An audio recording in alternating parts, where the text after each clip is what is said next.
نمرود کا نام سنا ہوگا آپ نے. مقدس کتابوں میں جو ان کی مقدس کتابیں ہیں اس میں ملتا ہے ایک واقعہ کہ نمرود صرف ایک نہیں ہے، بہت سارے نمرود آئے.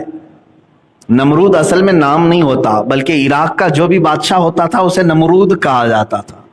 ایک نمرود کا واقعہ پرانی کتابوں میں یہ ملتا ہے کہ اس نے بہت طاقت حاصل کی تھی. اس کی طاقت کا حال یہ تھا کہ وہ 1000 لوگوں سے تنہا لڑ سکتا تھا اور جنگلی جانوروں سے تک مقابلہ کرتا تھا، شیر، ہاتھی وغیرہ سے بھی. اتنی طاقت اس کے پاس، اور کبھی بیمار بھی نہیں ہوا تھا.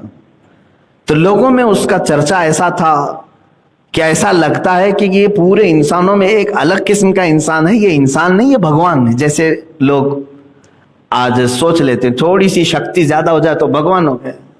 تو یہ نمرود کو بھی ان لوگوں نے اسی طرح سے بنا لیا تھا تقریباً. اب جس کو چیلے اس طرح سے بناتے ہیں وہ خود بن بھی جاتا ہے، وہ سوچنے بھی لگتا ہے ہاں میں تو ہوں، لوگ تو مجھے بول رہے ہیں. تو نمرود نے یہ سوچا کہ میں خدا ہوں اور لوگوں کو سجدہ کرنے کا حکم دیا. سارے لوگ اکثر اس کی عبادت میں لگ گئے. جو اس کی عبادت نہیں کرتا اسے قتل کر دیتا، مار ڈالتا یا جیلوں میں بند کر دیتا. بڑا ظلم کیا اس نے. نمرود سے اس کے خاص وزیروں نے کہا بادشاہ سلامت، اور اس کو خدا کہتے تھے وہ، کہ سب کچھ تو ہے آپ کے پاس، طاقت و قوت ہے، انسانوں پر آپ کی حکمرانی ہے، جانوروں سے تک آپ مقابلہ کر لیتے ہو، سب کچھ ہے، آپ کبھی بیمار بھی نہیں ہوتے. لیکن ایک چیز ہے کہ جس میں عاجز ہو سکتے ہیں. کہا کیا ہے وہ؟ کہا موت. یہ اگر آ گئی تو کیا کریں گے؟ موت اگر آ گئی تو کیا کریں گے؟ سارا دھرا کا دھرا رہ جائے گا. محلات بھی بہت بنا لیے. اس وقت اس نے ورلڈ ٹاور بنا دیا تھا جو دنیا کی ٹالسٹ بلڈنگ تھی، بہت اونچی عمارت اس زمانے میں. اور کیوں بنایا تھا وہ بھی میں بتاتا ہوں. تو اس نے اپنے وزیروں کی یہ صلاح اور ان کے مشوروں کو سن کر کے کہا کہ یہ تو فکر کی بات ہے، آخر کریں کیا؟ کہا کہ ایک ہی صورت رہ جاتی ہے. اب تقریباً دنیا آپ کی فالوور ہو چکی ہے. سارے انسانوں کو جمع کر لیں، سارے انسانوں کو ایک جگہ جمع کر لیتے ہیں اور سب انسانوں کو فوجی بناتے ہیں. سارے انسانوں کو فوجی بناتے ہیں اور ان سب کو لے کر کے خدا سے لڑتے ہیں. پوری دنیا کو ایک طرف لے کر کے خدا سے لڑتے ہیں. اور ایک بار اگر اس کو مار کر ہم گرا دیے تو موت اور حیات تو ہمارے ہاتھ میں ہوگی. اب دیتا تو وہی ہے نا، موت تو وہی دیتا ہے. تو ٹارگٹ اسی کے ساتھ کیوں نہ کر دیا، اسی کو کیوں نہ کیا جائے. تو اس کی بات یہ لگی کہ ہاں یہ کام شروع کرنا چاہیے. تو چیلے چپاٹوں نے پروجیکٹ دیا اور یہ کام شروع کر بھی دیا. اسے معلوم بھی نہیں ہے عقل ہوتی تو خدا سے نہ لڑائی لیتے ہیں. یہ نمرود نے تیاری جب شروع کیا تو سب سے پہلا کام کیا کیا انہوں نے؟ بہت بڑا شہر بنایا جہاں پر تقریباً دنیا کے سارے انسانوں کو جمع کرنا تھا. اور بادشاہ کا آرڈر یہ آیا کہ دنیا کی ساری زبانیں ختم کر کے ایک ہی لینگویج رکھی جائے. کمیونیکیشن ضروری تھا فوجیوں کو آرڈر دینے کے لیے. سب کی زبان ایک ہونی چاہیے، سب فوجی ہوں، ٹریننگ دی جائے. اب پھر مسئلہ آیا کہ وہ ملے گا کہاں خدا، جہاں سے اس جنگ کرنا ہے نا، لڑائی کرنا ہے. اب اس کے فرشتے بھی ہیں، اس کی طاقت و قوت بھی ہے، کیسے اس کے ساتھ لڑائی کی جائے؟ میرے عزیزو، یہ عجیب سی مزے کی بات ہے کہ دنیا نے یہ تک سوچ لیا اپنے ہی پیدا کرنے والے کے ساتھ لڑائی کے لیے. اس کے بعد وزیروں نے کہا کہ سنا آسمانوں پہ رہتا ہے، بڑی عمارت کیوں نہ بنا لی جائے جو آسمان تک پہنچتی ہو. تو اس کام کے لیے یہ ٹالسٹ بلڈنگ بنی. دیکھتے ہیں جتنی لمبی بن جائے. بنائی اور بناتا رہا. فوج بھی جمع ہو گئی، لینگویج سب کی ایک ہو گئی، زبان سب کی ایک، کرنسی بھی سب کی ایک ہی سکہ چلے گا، باقی کسی کی نہیں. حکومت صرف ایک ہی نمرود کی تھی. اب اس کے بعد اسے اس بلڈنگ میں چڑھنا تھا. چڑھ کر کے اوپر سے دیکھنا تھا کہ خدا ملتا ہے کہ نہیں ملتا. نہیں ملے تو اور بلڈنگ کو بڑھائیں گے، جہاں وہ مل جائے لڑائی کریں گے. معاذ اللہ رب العالمین. کبھی کبھار میں یہ بیان کرتا ہوں تو حیرت بھی ہوتی ہے، لیکن یہاں بات یہ آئی ہے، اللہ نے جو فرمایا نا واللہ اشد بأسا، اور اللہ جنگی طاقت میں بہت سخت ہے، اس پر میں عرض کر رہا ہوں۔ دیکھو اللہ کی جنگی طاقت کیا ہے۔ آج ابھی کوئی اتنا بڑا نمرود آیا نہیں ہے جو پوری دنیا کو اکٹھا کر کے سارے یہ کام کر لے، اس زمانے میں وہ کر چکا تھا۔ اب جب اس عمارت پر وہ چڑھنے لگا، اب جو بائبل وغیرہ ان کی پرانی کتابیں اس میں یہ عبارات ملتی ہیں، آیات ملتی ہیں، قرآن و حدیث میں تو اس کا تذکرہ نہیں ملا۔ اسرائیلی جو روایات ہیں یا جو پرانی کتابیں ہیں اس میں یہ ملتی ہے بات۔ اللہ تعالیٰ نے فرمایا اپنے فرشتوں سے کہ اے ملائکہ آ جاؤ، ہم بھی ذرا دیکھیں کہ ہمارا ایک بندہ ہم سے جنگ کا ارادہ کیا ہے۔ اللہ تبارک و تعالیٰ نے فرشتوں سے فرمایا تو ملائکہ سب کے سب اللہ کی بارگاہ میں عرض کرنے لگے کہ اے رب ذوالجلال، ایسے شخص کو کیوں نہ ہم ہلاک و برباد کریں۔ اللہ تبارک و تعالیٰ نے نہ اپنے لاکھوں کروڑوں اربوں فرشتوں کو، جن کی تعداد کا علم ہمیں بھی نہیں، بارش کے قطروں سے زیادہ اللہ کے فرشتے ہیں، بہت، ان کی تعداد کا کوئی اندازہ نہیں کر سکو گے آپ۔ اللہ تعالیٰ نے ان لاکھوں کروڑوں فرشتوں میں سے ایک فرشتے کو صرف دنیا میں بھیجا، سب نہیں، ایک فرشتے سے کہا کہ اے میرے فرشتے جا تو دنیا میں اس کی بنائی ہوئی عمارت اور اس کی فوج کا معائنہ کر کے آ جا، جائزہ لے کر کے آ جا۔ تو فرشتہ نیچے اترا۔ ایک بات یاد رکھیں، فرشتے اپنے رب تعالیٰ کے خلاف کوئی چیز برداشت نہیں کرتے۔ لا یعصون اللہ ما امرہم، وہ ہرگز اللہ کی نافرمانی نہیں کرتے۔ یہ تو اور بات ہے کہ اللہ فرشتوں کو بار بار روکتا ہے کہ بندوں پر عذاب نہ ڈالا جائے، اللہ کے روکنے سے وہ رکے ہوئے ہیں۔ اور اگر فرشتوں کے ہاتھ میں سب دے دیا جائے کہ جو جو گناہ کرے تو پھر وہ برابر ٹھکانے سب کو لگا دیں گے، ہر دن روز ایک ٹھکانے پہ لگے گا۔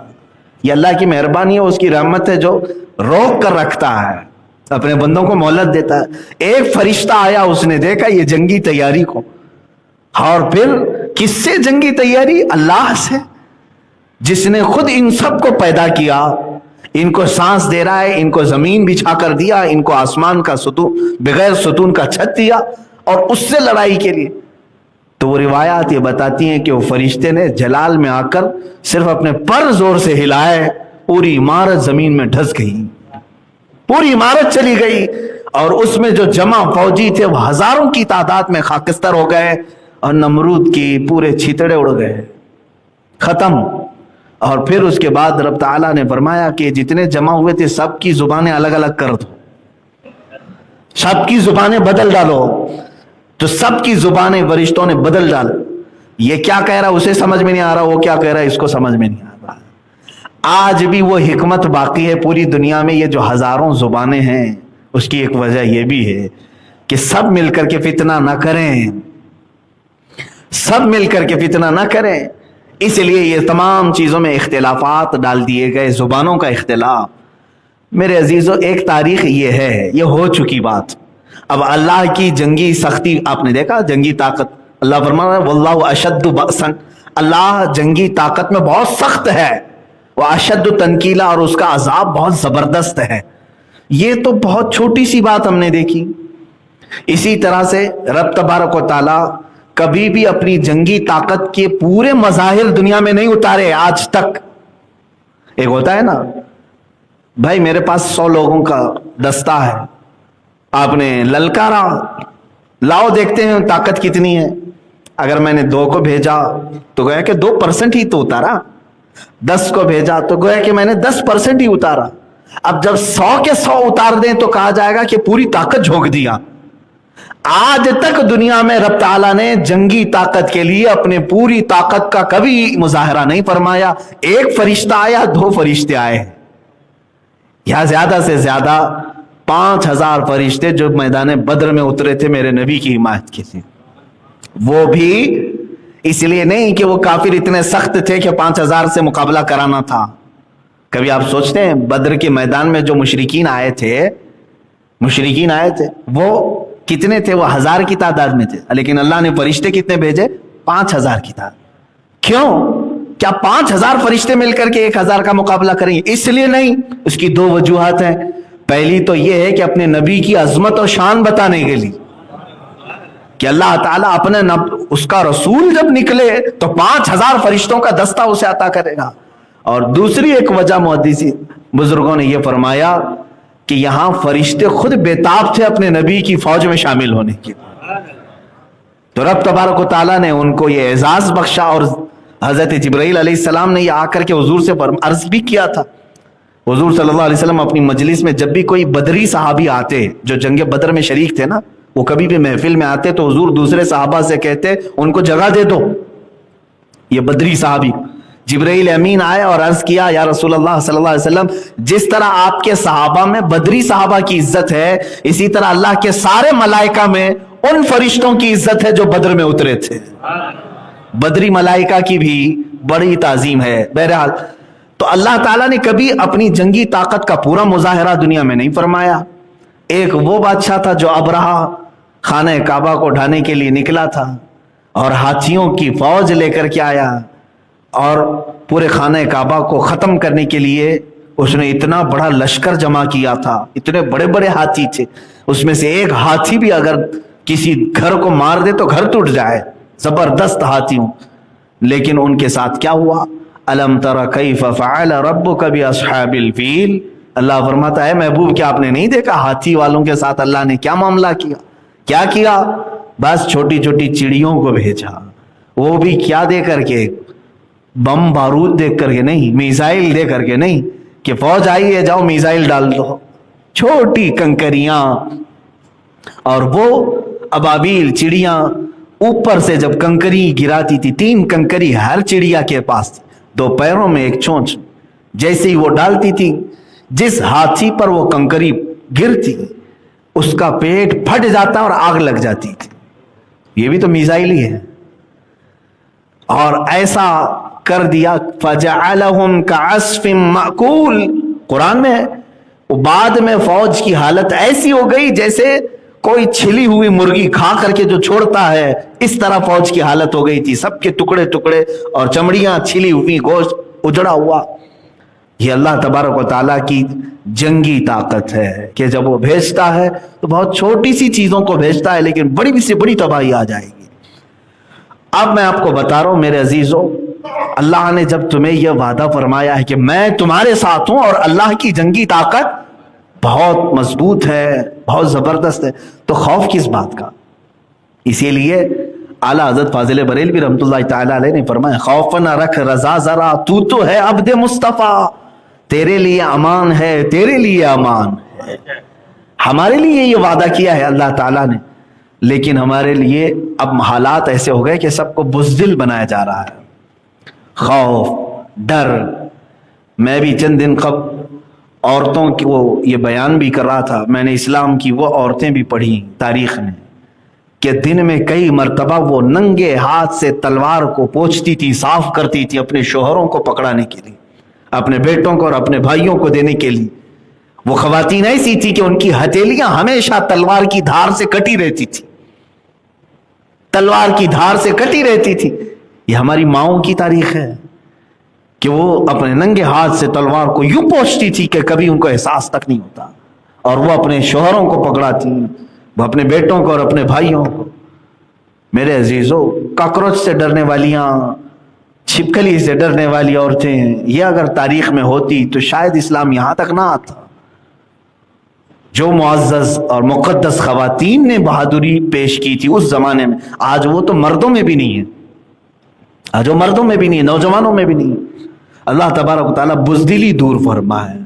ہم دعا بھی کرتے ہیں نا، اللہ کے نبی صلی اللہ تعالیٰ علیہ وسلم کی ایک دعا ہے، اللہم انا نعوذ بک من الجبن والبخل ونعوذ بک من العجز والکسل.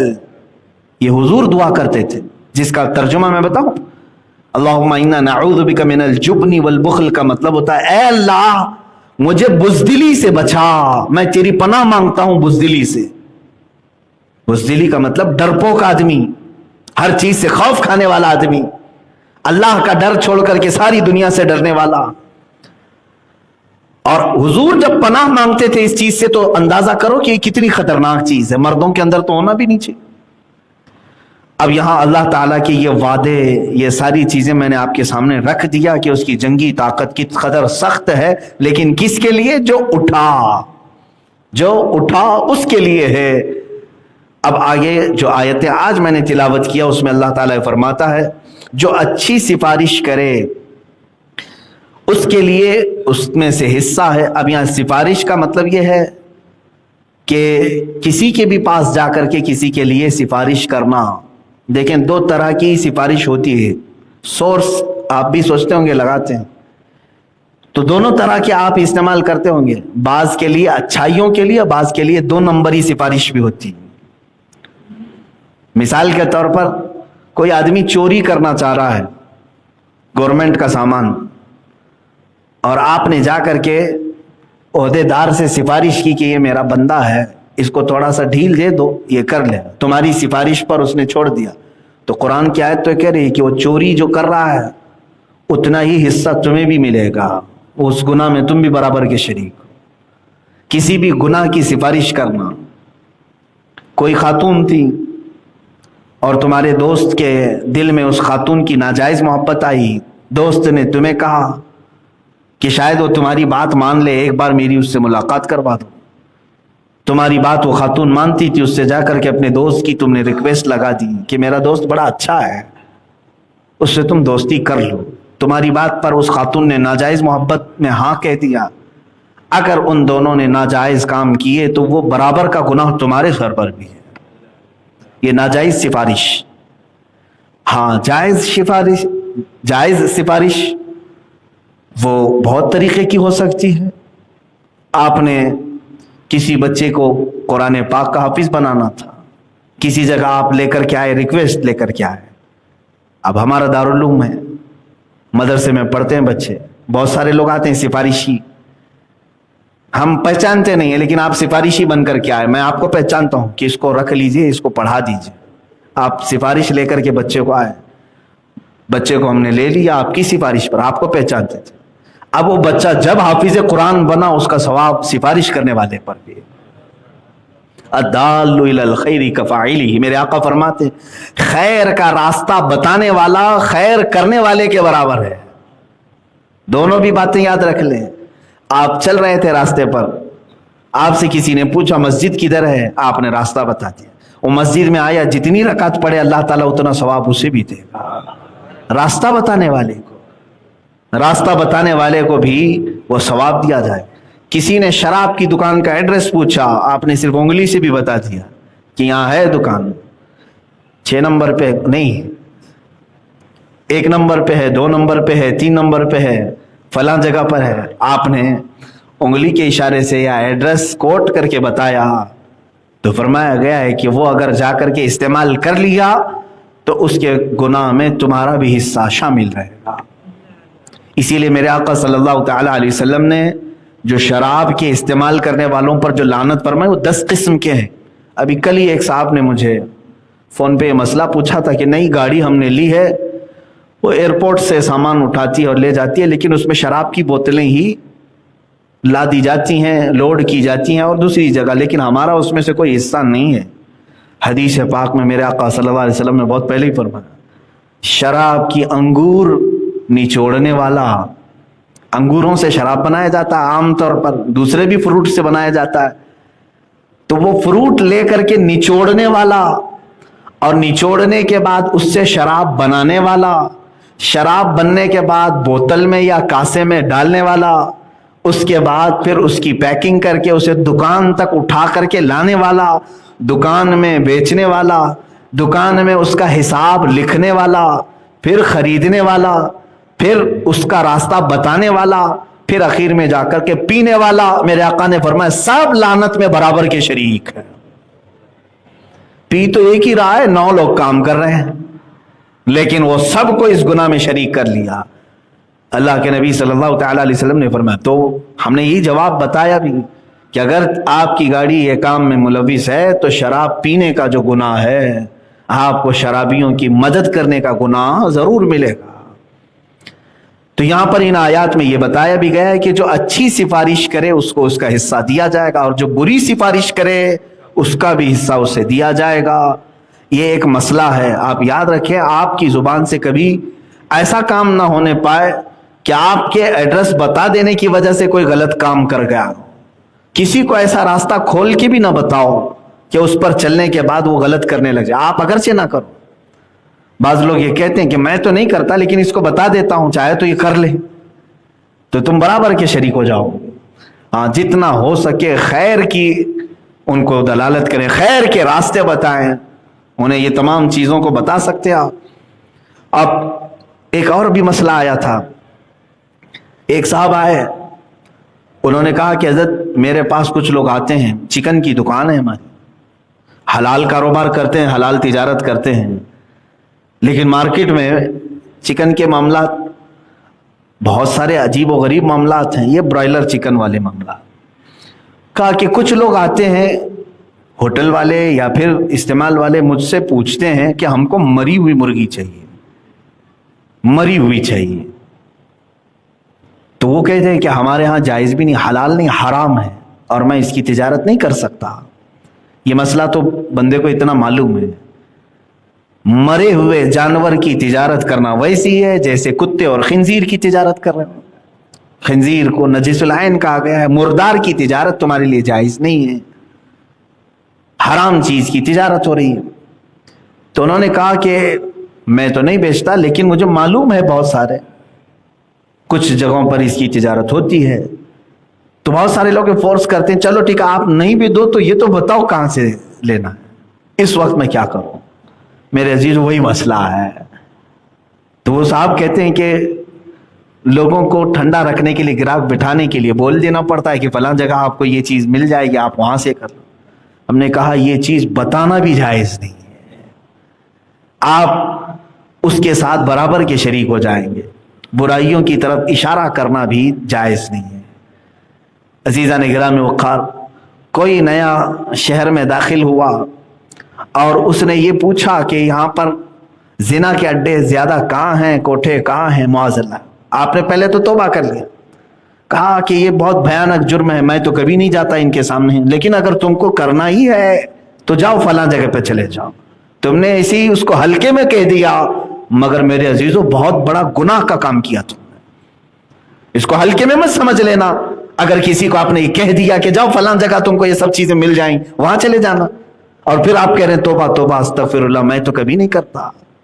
تم نے راستہ تو بتایا ہے کسی کو اس کا. اب اندازہ کرو راستہ بتانے والے کا جرم اتنا بڑا ہے, بھیانک گناہ ہے, تو کرنے والے کا گناہ کتنا بڑا ہوگا.